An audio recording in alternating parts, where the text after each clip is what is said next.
Banyak yang mengira penjajahan di atas Indonesia berakhir saat Belanda angkat kaki.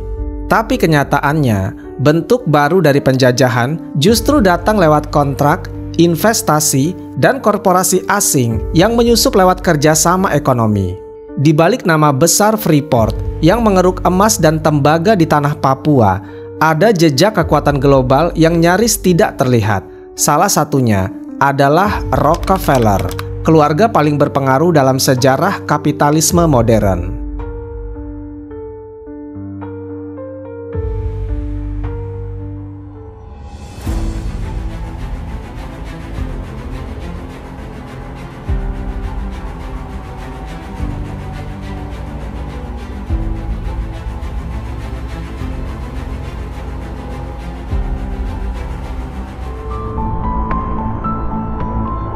Keluarga Rockefeller dikenal bukan sekedar kaya raya, tetapi juga simbol kekuasaan korporasi atas dunia. Semuanya bermula dari John D. Rockefeller yang mendirikan Standard Oil pada akhir abad ke-19.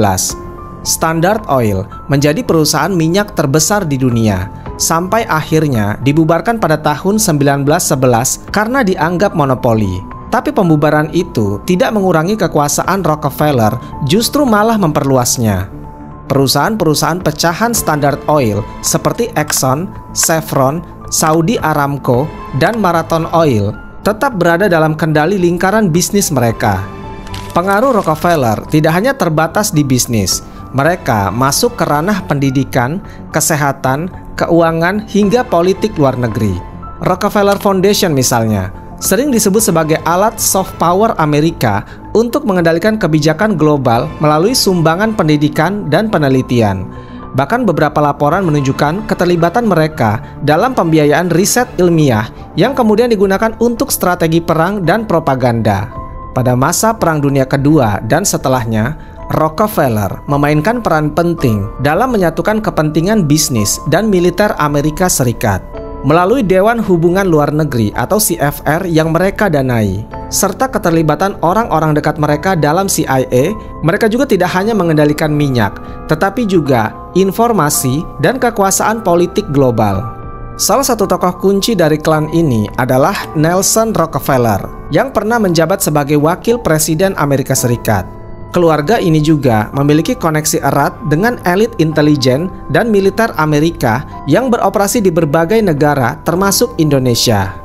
Masuknya Rockefeller ke dunia tambang dan energi global juga memperluas jangkauan kekuasaan mereka. Tidak hanya minyak, mereka mulai masuk ke sektor tambang tembaga dan emas, dua komoditas yang punya peran penting dalam industri militer dan teknologi. Perusahaan-perusahaan tambang besar dunia seperti Freeport-McMoran punya sejarah panjang yang berkaitan dengan jaringan bisnis Rockefeller, baik secara langsung maupun melalui jaringan elit Amerika Serikat. Ketika Indonesia memasuki era pasca kemerdekaan, Amerika Serikat melihat peluang besar. Negara ini kaya akan sumber daya, tapi secara politik masih rapuh.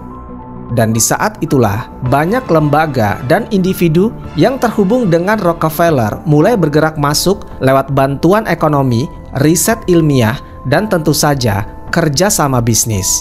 Lembaga-lembaga yang dibentuk Amerika Serikat dengan dana yayasan Rockefeller seperti Ford Foundation dan USAID mulai membuka kantor di Jakarta dan Papua. Dari sinilah kita bisa mulai memahami bahwa keterlibatan Rockefeller di Indonesia bukan kebetulan. Mereka bukan hanya orang kaya yang berinvestasi. Mereka adalah bagian dari mesin kekuasaan global yang ingin memastikan bahwa tambang-tambang emas, tembaga, dan minyak dunia tetap berada dalam kendali mereka. Dan Papua yang saat itu belum sepenuhnya masuk ke wilayah NKRI menjadi target eksplorasi berikutnya. Freeport hanyalah salah satu alat untuk mewujudkan tujuan itu.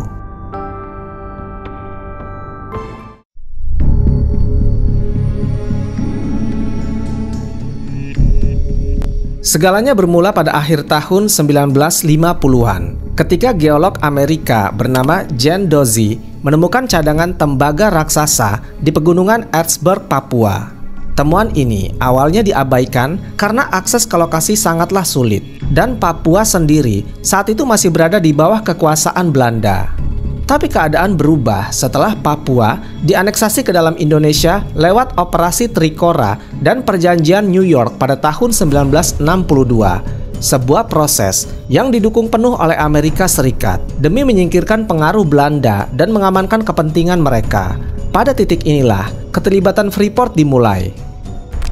Akhirnya pada tahun 1967, hanya 2 tahun setelah Soeharto naik ke tampuk kekuasaan lewat kudeta merangkak yang menggulingkan Soekarno, pemerintah Indonesia menandatangani kontrak karya dengan PT Freeport Indonesia. Kontrak itu memberikan hak konsesasi eksplorasi tambang di Papua selama puluhan tahun. Bahkan jauh sebelum wilayah Papua secara resmi melakukan penentuan pendapat rakyat atau PPRA pada tahun 1969. Artinya, Indonesia memberikan tambang Papua ke Freeport, bahkan saat status wilayah itu masih dipertanyakan secara internasional. Tokoh penting di balik kesepakatan ini adalah Forbes Wilson dari Freeport-McMoRan, yang kemudian menjalin hubungan erat dengan para jenderal dan elit ekonomi Orde Baru.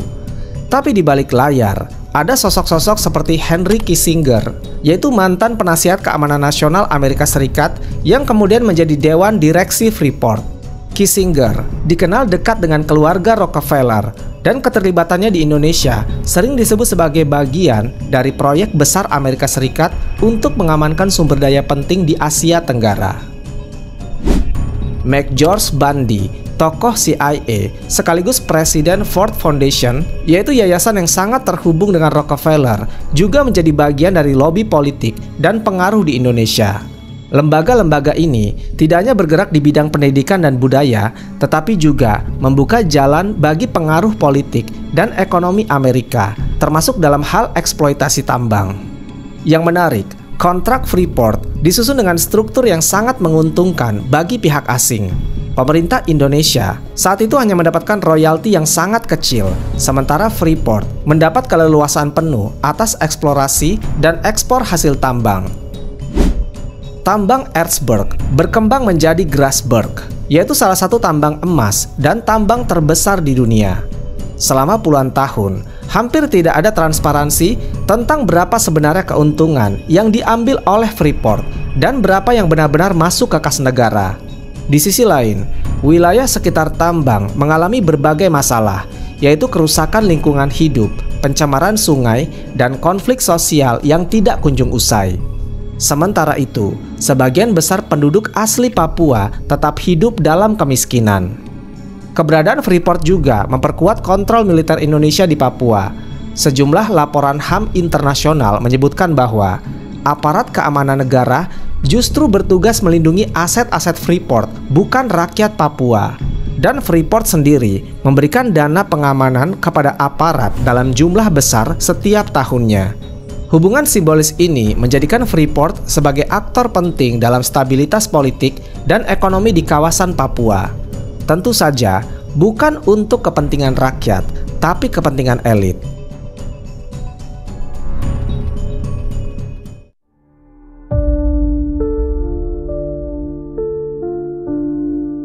Miris sekali. Freeport transfer langsung ke kas daerah 4 triliun. Tetapi 4 triliun tidak tahu uang itu kemana dan dimakan oleh siapa. Selama lebih dari 5 dekade, kehadiran Freeport di Papua meninggalkan jejak panjang yang lebih banyak dipenuhi kontroversi ketimbang kesejahteraan.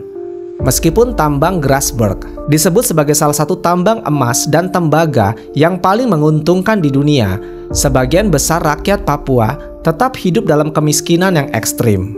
Infrastruktur dasar seperti sekolah, rumah sakit, dan jalan raya di sekitar wilayah tambang justru tertinggal jauh dibandingkan nilai ekspor yang dihasilkan tiap tahunnya. Freeport sempat membanggakan diri sebagai penyumbang pajak dan devisa terbesar di Indonesia.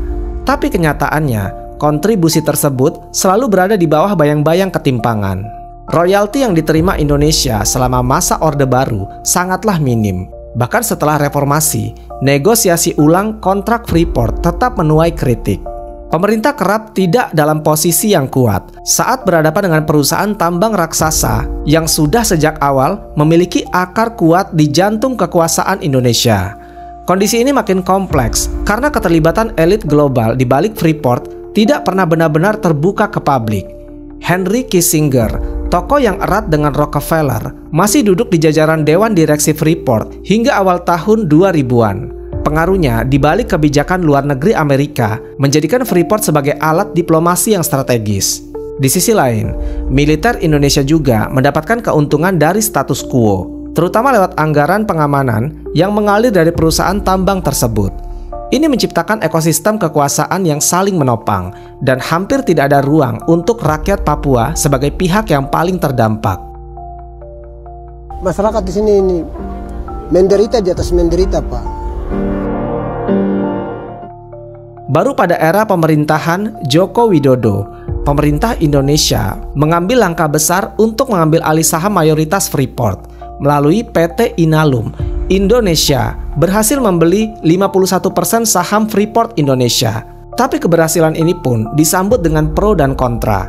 Banyak yang mempertanyakan apakah pengalihan saham tersebut benar-benar membawa kedaulatan atau justru hanya pergantian struktur kepemilikan di atas kertas. Pasalnya, operasional, teknologi, dan kontrol produksi tetap dipegang pihak lama. Bahkan utang yang ditanggung pun untuk membeli saham mayoritas pun sangatlah besar, membuat publik bertanya-tanya, ini nasionalisasi atau sekedar ilusi kedaulatan? Di luar angka-angka ekonomi, warisan dari keterlibatan Rockefeller dan jaringan globalnya melalui Freeport adalah model kolonialisme gaya baru, di mana penguasaan sumber daya tidak lagi dilakukan lewat penjajahan militer, tetapi melalui kontrak, kerjasama, dan pengaruh kekuasaan ekonomi. Freeport bukan hanya soal tambang, tapi simbol dari bagaimana Indonesia dikelola bukan untuk rakyatnya, tetapi untuk kepentingan korporasi global yang terhubung langsung dengan elit kekuasaan barat. Kini ketika wacana kedaulatan ekonomi kembali digaungkan, nama Freeport tetap menjadi pengingat bahwa pertarungan terbesar Indonesia bukan sekedar melawan kemiskinan, tetapi juga melawan sistem yang sejak lama menjadikan negara ini sebagai lumbung sumber daya yang tidak pernah benar-benar dikuasai sendiri. Wallahu a'lam bishawab. Semoga kisah ini bermanfaat. Lebih dan kurangnya mohon dimaafkan. Yang benar datangnya dari Allah Subhanahu wa Ta'ala. Khilaf atau keliru itu datangnya dari saya pribadi sebagai manusia biasa. Sampai ketemu di kisah-kisah seru yang penuh makna selanjutnya. Saya akhiri. Wassalamualaikum warahmatullahi wabarakatuh.